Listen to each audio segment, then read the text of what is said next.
Bonjour, Monsieur le Président du Conseil national de l'Ordre, Mesdames et Messieurs.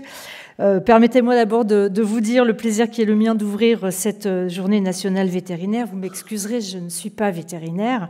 Et donc, je vais commencer par vous saluer de la part de notre président du Sénat, Gérard Larcher, un de vos confrères, qui m'a demandé de vous dire la chose suivante: vive les vétérinaires. Donc, c'est assez simple, c'est assez droit au but.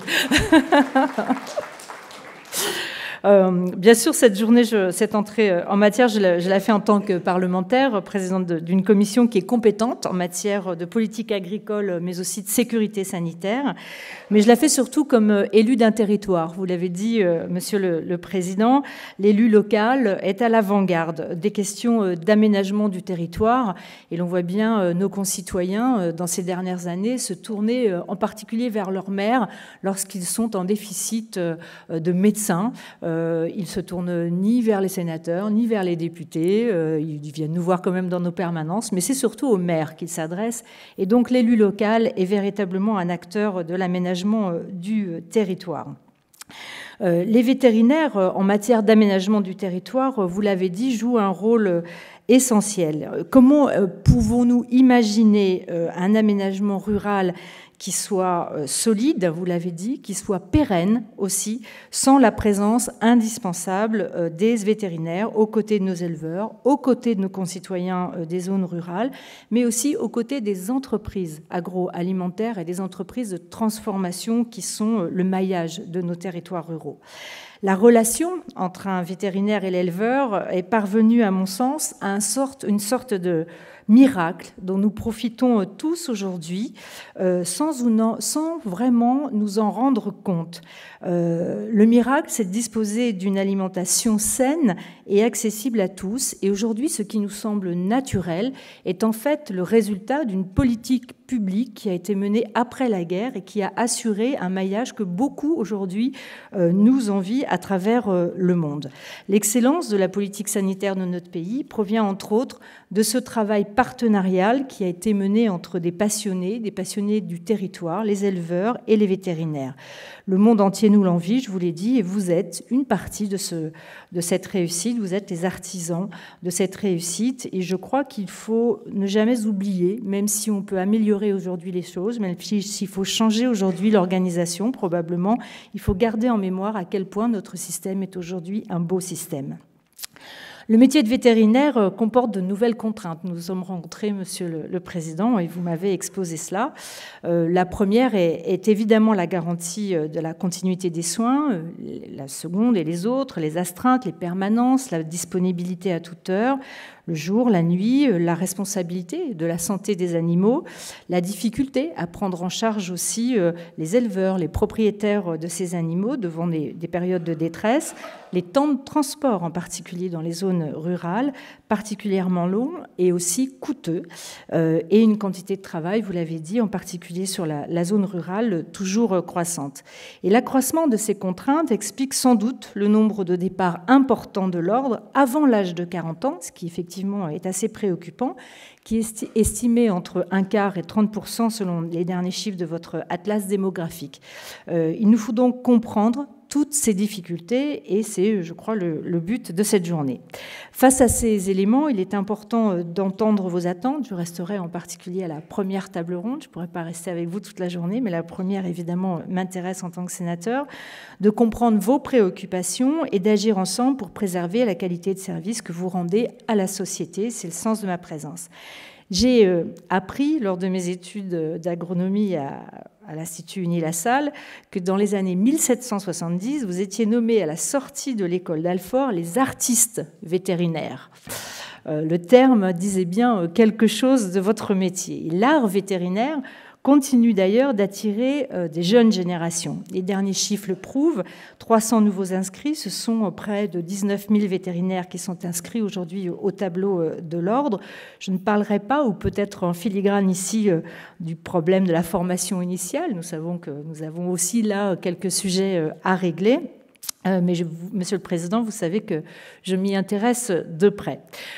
Toutefois, vous l'avez signalé, malgré les chiffres très encourageants, il existe une crainte qui est très importante et très regardée pour nous au Sénat, une crainte diffuse dans nos campagnes, celle de l'apparition des déserts vétérinaires. Et nous sommes aujourd'hui, avec Monsieur le député, on sait bien qu'à l'Assemblée et au Sénat, nous sommes en train de beaucoup travailler sur les déserts médicaux qui ne touchent pas que la ruralité, mais qui a commencé par la ruralité, et nous ne voudrions pas agir trop tard pour avoir des problèmes trop difficiles à régler. Permettez-moi d'insister, contrairement à ce que je peux entendre dans la bouche de certains, il n'y a pas aujourd'hui de problème global de démographie vétérinaire. C'est ce que vous disiez. Le métier attire toujours de vocations et je crois qu'il faut s'en féliciter. Il y a en revanche une accélération préoccupante du phénomène de désertification rurale et presque de métropolisation de votre activité. Et ce phénomène, s'il s'apparente à celui que connaît la médecine rurale, a naturellement ses propres logiques.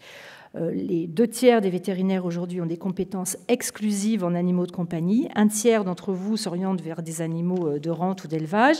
Et demain, les taux seront assez différents, avec une plus forte proportion en animal de compagnie. D'ores et déjà, des départements peuvent être considérés comme des déserts vétérinaires, la Dordogne, l'Oise, l'Aude, le Lot-et-Garonne, mais même en région parisienne, dans des départements de grande couronne, je crois que dans le Val d'Oise, il n'y a quasiment plus de vétérinaires d'animaux de rente, le dernier étant l'ancien président du conseil départemental qui a eu la bonne idée de devenir sénateur. Ce ne sont pas des hauts lieux d'élevage, les départements que je signale, mais la situation pose des difficultés locales majeures. La tendance est inquiétante puisqu'en 5 ans, le nombre de vétérinaires déclarant une compétence en animaux de rente a été réduit de 10%. Cela représente plus de 400 vétérinaires inscrits en moins ces 4 dernières années. À ce rythme, donc, d'autres départements seront vite concernés par cette désertification. Je vais y arriver.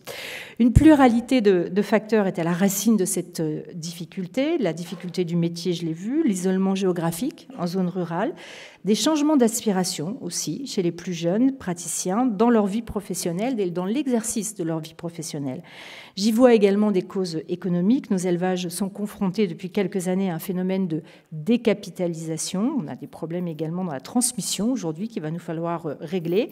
S'il y a moins d'élevage, il y a mécaniquement moins de vétérinaires et la raréfaction du nombre de vétérinaires dans certaines zones entraîne pour les vétérinaires toujours en place de plus longs déplacements, ce qui augmente leurs charges et diminue leur rentabilité en restreignant bien sûr leur nombre d'interventions. Un vétérinaire doit avant tout être auprès des animaux et non pas dans sa voiture. Donc il va falloir qu'on travaille là-dessus. Si on ajoute à cela le procès que l'on fait de temps en temps, et j'ai eu quelques échanges là-dessus, sur les ventes de médicaments vétérinaires, certains prônant la séparation des activités, on rend tout simplement le métier de vétérinaire en zone rurale extrêmement difficile.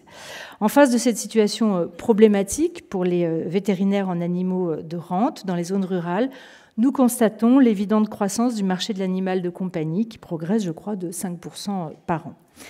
Ces éléments de marché ne peuvent qu'accélérer la tendance que nous voyons et si rien n'est fait, nous nous exposons vraiment à une désertification vétérinaire assez grave.